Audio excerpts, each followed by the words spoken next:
Assalamualaikum warahmatullahi wabarakatuh. Nama saya Ainur Khalifah, NIM T2018-5046. Saya akan menjelaskan materi yang pertama, yaitu matematika adalah salah satu ilmu yang dibutuhkan dalam kehidupan manusia. Jadi di setiap kegiatan manusia pasti melibatkan dengan matematika. Maka dari itu kita wajib mengajarkan kepada anak usia dini tentang matematika. Yang pertama yaitu yang saya bahas adalah konsep bilangan. Konsep bilangan menurut Syamsuddin, bilangan ialah jumlah atau kuantitas suatu himpunan benda tertentu, dan ini bagian dari pengalaman anak-anak sehari-hari karena mereka menetapkan nilai bilangan pada benda yang mereka hitung, seperti menghitung manik-manik yang akan dibuat kalung, dibuat gelang. Dan yang contoh yang kedua yaitu menghitung anak tangga yang sudah ia lewati. Jadi langkah pertama ada memperkenalkan konsep bilangan, merupakan menghitung dengan memperkenalkan angka-angka lalu mengajarkan anak untuk mengurutkan bilangan 1 sampai 20. Yang kedua ada aljabar. Aljabar menurut Tagleh bahwa aljabar memungkinkan untuk diajarkan sejak awal anak belum sekolah. Sedangkan Knut menyatakan bahwa pengenalan aljabar dapat dilakukan dengan cara yang sederhana, dengan melibatkan anak dalam kegiatan yang memungkinkan mereka menemukan sendiri konsep yang sedang diajarkan. Konsep matematika untuk anak usia dini menempatkan benda-benda sesuai. Jadi dimulai dari anak belajar mencocokkan, mengklasifikasikan, atau menempatkan benda-benda yang sesuai untuk kategori tertentu, membandingkan dan persamaan. Pengajaran materi dapat dilakukan dengan menggunakan objek langsung yang ada di sekolah atau di rumah. Guru dapat menggunakan model bangun ruang warna-warni yang berbentuk balok, prisma, tabung, dan lain-lain yang terdapat di sekolah atau media lainnya. Dan di sini guru dapat membagi 3 kelompok. Minta kelompok pertama mengumpulkan bangun ruang kubus. Selanjutnya kelompok kedua mengumpulkan bangun ruang berbentuk prisma segitiga. Dan kelompok ketiga diminta untuk mengumpulkan bangun ruang berbentuk tabung. Setelah diklasifikasikan, dapat diajarkan konsep matematika. Yang lainnya semisal membilang atau membandingkan. Siswa dapat diajak untuk mengelompokkan bangun ruang berdasarkan jenisnya, berdasarkan warnanya, atau dapat pula bangun ruang berdasarkan menurut bentuknya, kemudian diklasifikasikan lagi berdasarkan ukurannya. Yang ketiga ada penggolongan atau klasifikasi, yaitu salah satu proses yang penting untuk menggabungkan konsep bilangan. Supaya anak mampu menggolongkan atau menyortir benda-benda, mereka harus mengembangkan pengertian tentang saling memiliki kesamaan dan perbedaan. Kegiatan dapat mendukung kemampuan klasifikasi anak ialah ada 2. Yang pertama ialah membandingkan. Membandingkan ialah proses di mana anak membangun suatu hubungan antara 2 benda berdasarkan atribut tertentu. Anak usia dini sering membuat perbedaan, terutama bila perbandingan itu melibatkan mereka secara pribadi. Yang kedua ada menyusun. Menyusun atau menata yaitu tingkat lebih tinggi dari perbandingan. Menyusun melibatkan perbandingan benda-benda yang lebih banyak, menempatkan benda-benda satu urutan. Kegiatan menyusun dapat dilakukan dalam kelas maupun di luar kelas. Misalnya menyusun buku yang diatur dari yang tebal ke yang tipis, mengatur barisan anak yang paling tinggi ke anak yang paling pendek, dan sebagainya. Yang keempat ada pola. Pola sebagai bagian dari aljabar dapat dikenalkan pada anak usia dini. NCTM menyatakan bahwa pola ialah jalan untuk mengorganisasi dunia. Kemampuan untuk menunjukkan urutan selanjutnya akan membantu siswa untuk memprediksi pada situasi yang lain. Siswa mampu membuat konjektur atau generalisasi. Adapun pengajaran pola dapat dilakukan melalui syair lagu yang diulang-ulang, tugas mewarnai, atau aktivitas lainnya. Jadi di lagu yang syairnya diulang-ulang akan menuntun anak untuk memprediksi syair berikutnya itu syair yang seperti apa, dan yang tugas mewarnai dapat menyajikan gambar pola yang disusun berjajar sebanyak 10 gambar. Itu juga ada di buku siswa. Guru dapat memulai mengenalkan pola dengan mengajak anak membilang banyaknya lingkaran. Selanjutnya guru dapat menyatakan bahwa hari ini siswa akan diajak untuk mewarnai gambar bola. Namun dalam mewarnai gambar bola tidak boleh sembarangan. Warna yang digunakan ditentukan oleh guru. Guru menyatakan bahwa bola pertama diberi warna biru. Setelah mengatakan hal itu, guru juga memberikan contoh mewarnai gambar bola pertama di papan tulis. Selanjutnya pada gambar kedua diberi warna kuning, dan guru memberikan contoh mewarnai bola kedua yang di papan tulis. Hal ini dilanjutkan sampai gambar bola keempat. Setelah sampai pada gambar bola keempat, guru berhenti mewarnai. Guru dapat bertanya apa warna yang harus digoreskan pada lingkaran kelima jika melihat langkah sebelumnya. Diharapkan siswa dapat menjawab bahwa urutan selanjutnya ialah biru kuning dan begitu seterusnya. Jadi siswa diharapkan di sini benar dalam menjawab, sehingga mereka dapat diminta untuk mewarnai gambar bola yang diberi mereka dengan warna sesuai dengan dicontohkan oleh guru. Jika anak dapat memberikan warna dengan tepat, maka anak mampu memprediksi berdasarkan pola yang ada. Sekian dari saya. Wassalamualaikum warahmatullahi wabarakatuh.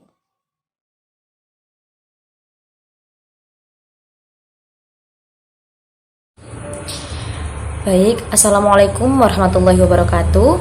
Saya Harisma Nikmatul Hidayah, NIM T2018-5072. Nah, di sini saya akan melanjutkan presentasi dari Mbak Ainul Khalifah. Di sini saya akan menjelaskan mengenai geometri. Di sini Wasik menyatakan geometri adalah membangun konsep, dimulai dengan mengidentifikasi bentuk-bentuk dan menyelidiki bangunan dan memisahkan gambar-gambar seperti segi empat, lingkaran, segitiga. Geometri ini merupakan studi hubungan ruang gitu. Pembelajaran anak usia dini termasuk pendalaman benda-benda serta hubungan-hubungannya, sekaligus pengakuan bentuk dan pola. Anak mampu memahami, mengenali, mengelompokkan dan menyebutkan nama-nama bentuk bangunan, baik bangun datar ataupun bangun ruang yang bermacam-macam ukuran dan bentuknya. Bentuk-bentuk geometri, intinya geometri di sini yaitu pembelajaran mengenai bentuk-bentuk ya. Entah itu persegi panjang, segitiga dan sebagainya. Sedangkan bentuk-bentuk geometri itu sendiri yang dapat kita jumpai dalam kehidupan sehari-hari itu banyak. Ketika kita akan mengenalkan pada anak, kita bisa seperti ini. Semisal anak duduk di lantai gitu. Jadi kita disuruh menyebutkan itu bentuk apa gitu. Jadi dari situ anak langsung bisa mengenali bentuk apa yang dia ketahui gitu. Sedangkan Hasanah berpendapat pada masa taman kanak-kanak, anak dapat mempelajari beberapa dasar bentuk yang dikenal dengan dasar-dasar bentuk geometri. Sedangkan tujuan anak-anak mempelajarinya itu yaitu yang pertama membantu anak agar lebih peka dalam mempelajari tentang membedakan dan persamaan bentuk. Sedangkan yang kedua, anak dapat belajar dari beberapa dasar bentuk geometri itu, di mana mereka dapat menunjukkan berdasarkan apa yang ada di lingkungannya. Misal saya meletakkan buku di atas meja yang berbentuk segi empat. Nah, seperti itu. Baik, selanjutnya materi yang akan saya jelaskan yang kedua yakni pengukuran. Pengukuran ini dapat dikenalkan sejak awal, bahkan sejak usia dini. Menurut Nur Hazizah, pada tahap awal, anak melakukan kegiatan pengukuran tanpa menggunakan alat ukur, dengan jalan membanding-bandingkan suatu benda dengan benda lainnya, seperti membandingkan panjang pendek, besar kecil, tinggi rendah, dan sebagainya. Pengukuran ini sendiri merupakan proses membandingkan objek yang diukur dengan satuan pengukuran. Anak dapat diajak untuk mengukur panjang teras sekolah menggunakan langkah. Semisal satu anak memperagakan langkah dari ujung teras menuju ujung yang lain, dan anak yang lain membilang secara urut dimulai dari 1. Pada saat anak yang memperagakan langkah sampai pada ujung teras Maka guru dapat bertanya, berapakah langkah yang diperlukan untuk berjalan dari ujung teras ke ujung yang lain? Jika banyaknya langkah yang diperlukan adalah 20 langkah, maka dapat dikatakan bahwa panjang teras adalah 20 langkah kaki. Pengajaran hal sederhana ini sesungguhnya telah menjadi dasar untuk mengenalkan proses pengukuran, di mana telah objek yang diukur adalah panjang teras, satuan pengukurannya adalah langkah kaki. Adapun selain kegiatan tadi, anak-anak juga dapat dikenalkan dengan pengukuran berat melalui kegiatan belajar sambil bermain.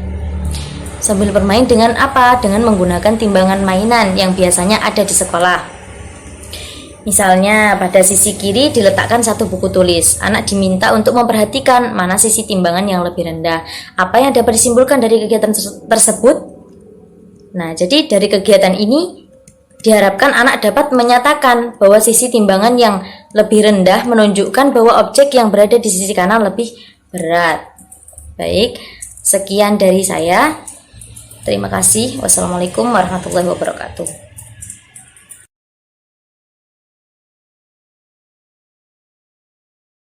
Assalamualaikum warahmatullahi wabarakatuh. Nama saya Siti Zulfa Ulinuha, NIM T 2018-5018.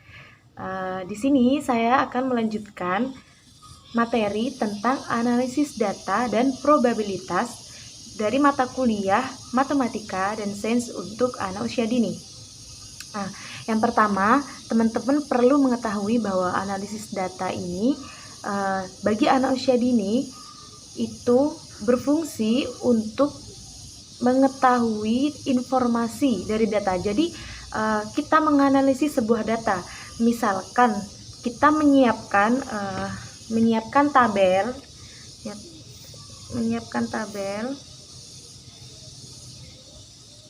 seperti ini ya teman-teman. Nah, misalkan kita menyiapkan sebuah gambar bunga, tapi nantinya di sini gambar bunganya kita beri warna sesuai kolom yang ada di sini. Jadi misalkan di sini warna merah, di sini warna kuning, di sini warna hijau. Nah, kemudian nanti kita mempersilahkan anak-anak untuk mengelompokkan dari warna. Jadi di sini fungsi analisis data ini maksudnya tujuannya untuk kita mengetahui informasi. Misalkan ketika anak-anak sudah mempraktekkan, jadi bunda atau para pendidik bisa mencoba di rumah. Misalkan warna merah ternyata itu di sini totalnya ada, di sini total ada 4, kemudian kuning 2, hijau ada 5. Jadi kita bisa juga mengembangkan kemampuan berbahasa anak. Misalkan kita dengan bertanya, kira-kira bunga warna apa yang paling banyak? Misalkan anak-anak menjawab 5. Warna hijau ada berapa? Ada 5. Coba kita hitung. 1, 2, 3, 4, 5. Jadi di sini anak menganalisa, oh bunga dengan warna yang paling banyak adalah warna hijau. Kemudian bunga dengan warna yang paling sedikit adalah warna kuning. Kemudian bunga dengan warna yang tengah-tengah atau ada di antara 2 dan 5 ini adalah bunga yang dengan warna merah. Nah, ini caranya bisa dengan berbagai cara ya, tapi ini salah satu contoh. Kemudian kita jadi mengetahui informasi bahwa bunga yang paling banyak itu adalah bunga warna hijau dan sebagainya. Kemudian yang kedua yaitu probabilitas. Probabilitas ini peluang. Kita secara simpel itu mengartikan bahwa ini peluang yang memungkinkan terjadinya sesuatu. Contohnya, kita biasa menemukan di dalam buku pelajaran atau buku tema dari anak-anak itu ada sebuah gambar. Nah, misalkan sebuah gambar, di sini ada seorang anak yang akan pergi ke danau. Ya, jadi kita bisa menggunakan metode bercerita juga. Ke sebuah danau. Ini danaunya ya, seandainya ini danaunya, kemudian ini rumah, kemudian ini sawah misalkan, sawah.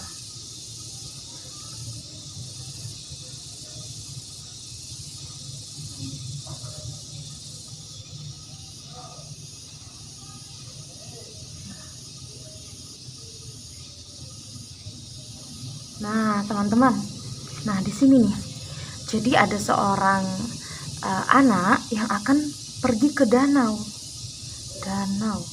Dia bingung karena ada 3 jalan yang disediakan di sini. Nah, kira-kira anak ini harus lewat mana ya? Nah, disinilah peluang untuk sampai ke danau ini ada 2 jalan. Yang pertama jalan ini, kemudian jalan ini. Jadi probabilitas bagi anak usia dini itu kita memberikan pengetahuan dan contoh kepada anak bahwa adanya peluang dalam satu peristiwa. Jadi misalkan contoh yang tadi, jadi tidak harus lewat satu jalan, tapi bisa lewat jalan lain untuk menuju satu tujuan, seperti itu. Nanti baik, jadi saya lanjutkan. Jadi dalam probabilitas ini ada 3 kemungkinan yang akan terjadi. Yang pertama percobaan, yaitu eksperimen.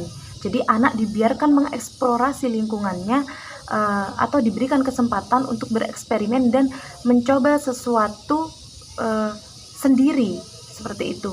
Jadi tidak hanya teori. Kemudian yang kedua, ini ada ruang sampel. Jadi di sini itu akan ada peluang atau kemungkinan yang akan terjadi. Jadi belum pasti. Dan yang terakhir ini adalah event. Kejadian dari proses percobaan atau eksperimen. Mungkin itu saja dari saya. Terima kasih kepada teman-teman. Semoga yang sedikit ini bermanfaat. Wassalamualaikum warahmatullahi wabarakatuh.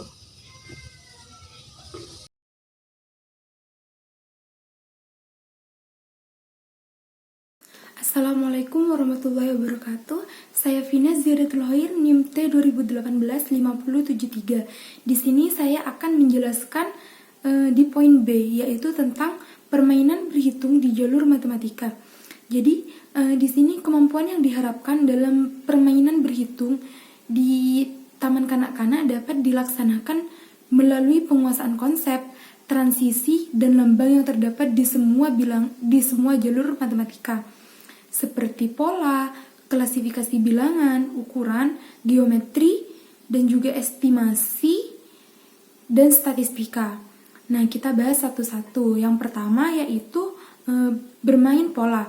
Jadi di sini anak diharapkan dapat mengenal dan menyusun pola-pola yang terdapat di sekitarnya secara berurutan.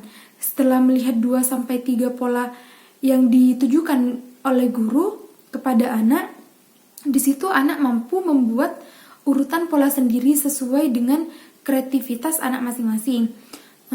Dan pelaksanaan bermain pola di kelompok A dan juga di kelompok B dimulai dengan menggunakan pola yang mudah dan juga sederhana. Untuk selanjutnya, pola menjadi yang lebih kompleks. Contohnya di sini dari bermain pola yaitu bermain tepuk tangan dan juga bermain pola dengan manik-manik.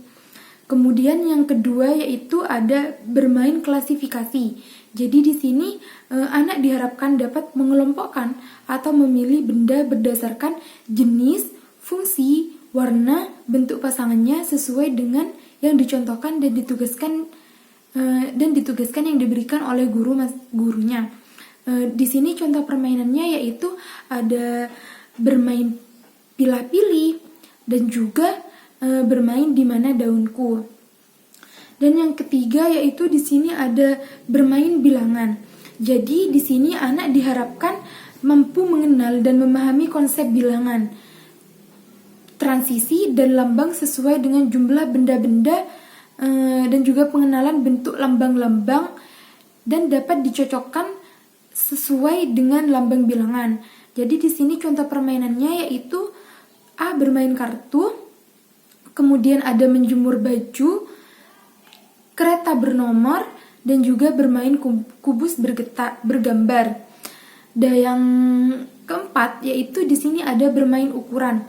Jadi di sini anak diharapkan dapat mengenal konsep ukuran standar yang bersifat informal ataupun alamiah, seperti panjang, tinggi, dan isi melalui alat ukur alamiah, antara lain jengkal, jari, langkah, tongkat, lidi, dan lain sebagainya. Contoh permainannya di sini yaitu ada berapa panjangku dan juga berapa tinggiku. Kemudian Yang kelima di sini ada bermain geometri. Jadi di sini anak diharapkan dapat mengenal dan menyebutkan berbagai macam benda berdasarkan bentuk geometri dengan cara mengamati benda-benda yang ada di sekitarnya, di sekitar anak. Misalnya yaitu seperti lingkaran, segitiga, bujur sangkar, dan lain-lain. Contoh permainannya di sini yaitu ada bermain keping geometri dan juga membuat boneka. Yang keenam di sini ada bermain estimasi atau kata lainnya yaitu bermain memperkirakan. Jadi di sini anak diharapkan dapat memiliki kemampuan yang memperkirakan sesuatu, misalnya perkiraan terhadap waktu, luas, jumlah, ataupun ruang. Selain itu, anak terlatih menginspirasi berbagai kemungkinan yang akan dihadapi. Perkiraan waktunya misalnya berapa hari biji tumbuh, dan yang kedua berapa lama kita makan. Nah, kira-kira seperti itu. Kemudian yang B yaitu perkiraan luas. Misalnya berapa keping untuk menutupi meja. Kemudian yang C perkiraan jumlah. Misalnya yaitu seperti berapa jumlah ikan yang ada di akuarium. Kemudian perkiraan ruang, misalnya yaitu berapa anak bergandengan untuk dapat mengelilingi kelas ini. Nah, di sini contoh permainannya yaitu berapa ikan. Contohnya yaitu berapa ikanku, percobaan dengan magnet, dan juga dapat bermain dengan berkebun di sekolah. Nah, yang terakhir di sini ada bermain statistika. Di sini anak diharapkan dapat memiliki kemampuan untuk memahami perbedaan dalam jumlah dan perbandingan dan hasil pengamatan terhadap suatu objek dalam bentuk visual. Contoh permainannya yaitu fun with music, dan yang kedua yaitu bermain dengan membuat grafik. Sekian dari saya, kurang lebihnya mohon maaf. Wassalamualaikum warahmatullahi wabarakatuh.